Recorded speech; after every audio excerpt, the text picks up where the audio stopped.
Hey guys, been a little while since my last vid, so yeah, about time to put another one up. This time, considering my channel name, I've done a lot of industrial, but I haven't done a hell of a lot of permaculture. So I would like to actually just take you through a process that I have been slowly modifying over the last decade or so. Works really, really well. So what I'm looking at is a modular mobile vegetable garden. So urban portable vegetable garden, what do you want to call it?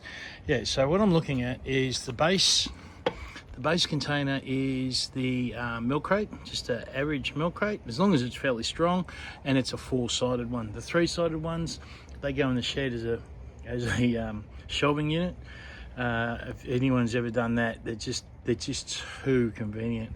All right, now this what I do now is the next ingredient is that there is a trampoline mat. That's the actual bouncy bit. Well, it's a bit you jump on. This is an old one I've just picked up off Hard Rubbish.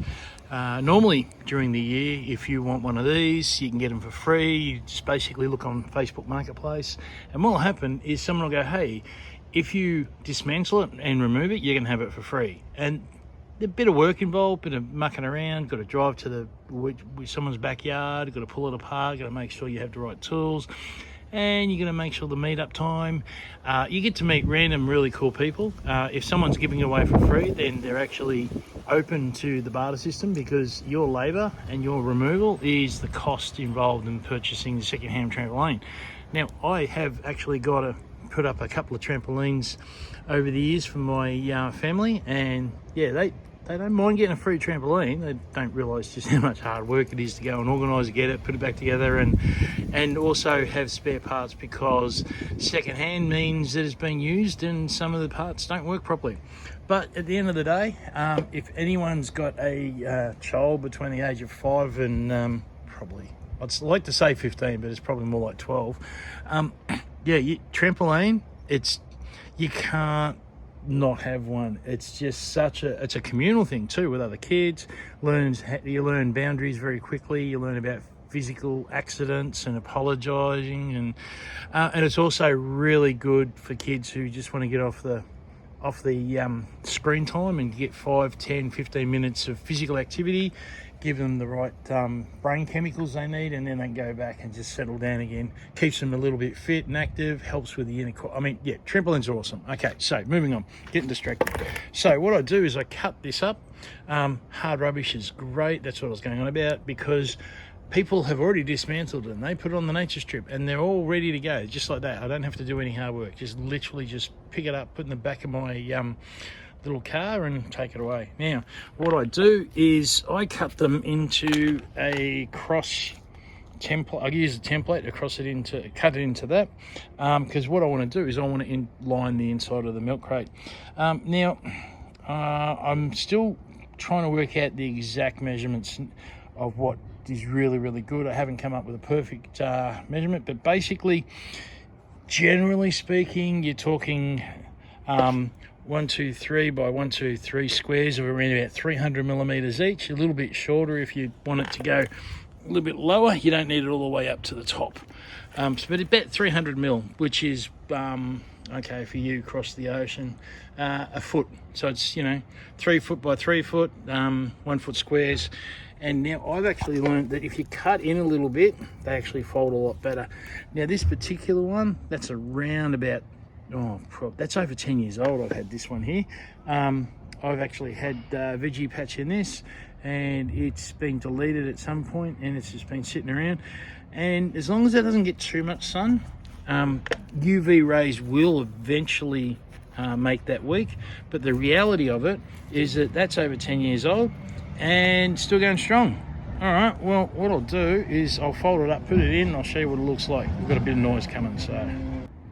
Okay, here's one I prepared earlier. I hadn't heard that before. Okay, I remember the old Curiosity show. There we go.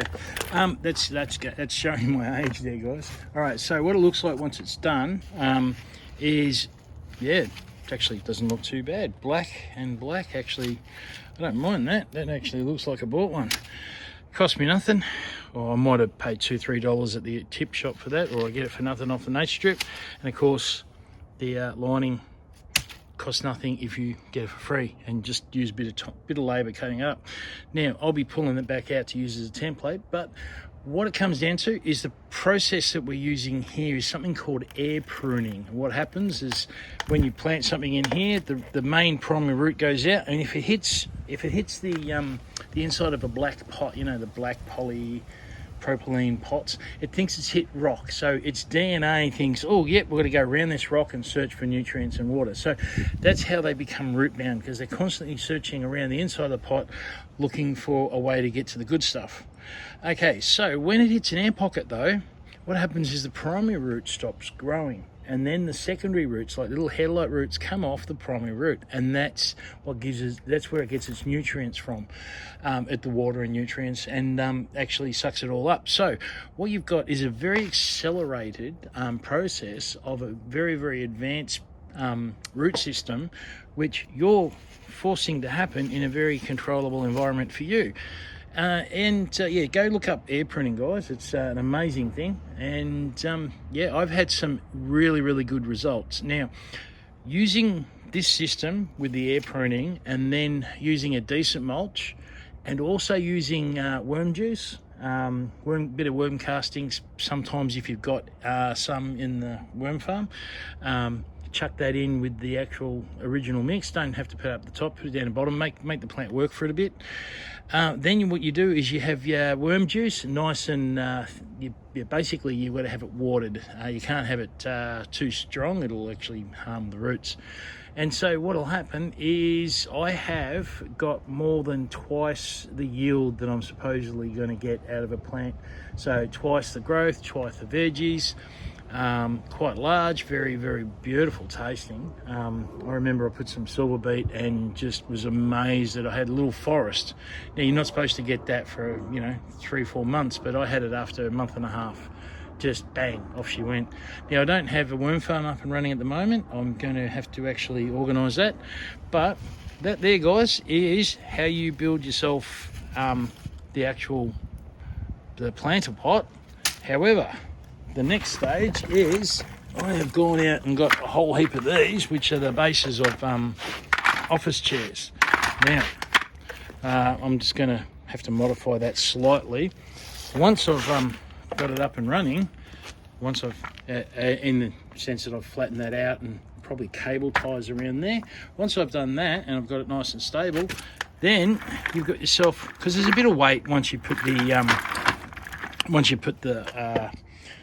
mulch and the plant in, and you don't really want to upset it. You don't want to really twist and turn the milk crate. You want to keep it as stable as possible.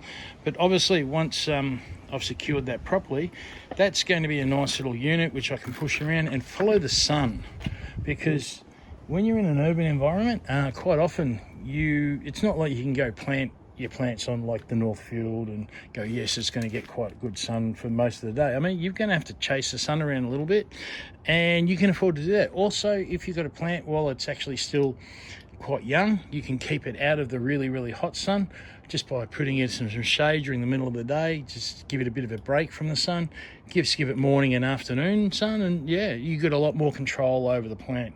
You're not controlling the sun, you're controlling how much it receives. So all right, so yeah, I might just chuck this up as video as part 1, and part 2 I will show you what this looks like when it's up and running. Now with the office chairs, they're just leftovers. They're good little hydraulic struts, and I don't quite know whether they'd be good for tailgates or anything like that, but you know what, I'm just going to muck around with them. But at the end of the day, I don't mind getting these, because that's scrap from my scrap metal guy. And if you haven't already, go and have a look at his channel. He's Polyprofit. He's the one that twisted my arm and got me to the reason you're having to put up with my voice is because blame him. He actually twisted my arm, and a few other people, to get me to make my own channel. But yeah, Polyprofit, if you like just chilling out and watching someone go through the unboxing of random boxes on nature strips, it's just, I can't help it, I'm addicted to it. It's just like, yeah, it's almost as good as actually being there and physically getting out of the car and having a look and seeing what surprises are there. But anyway, so I will give you a part 2 of this when I've got something up worth showing, and we'll see how we go. All right, guys, Catch you later.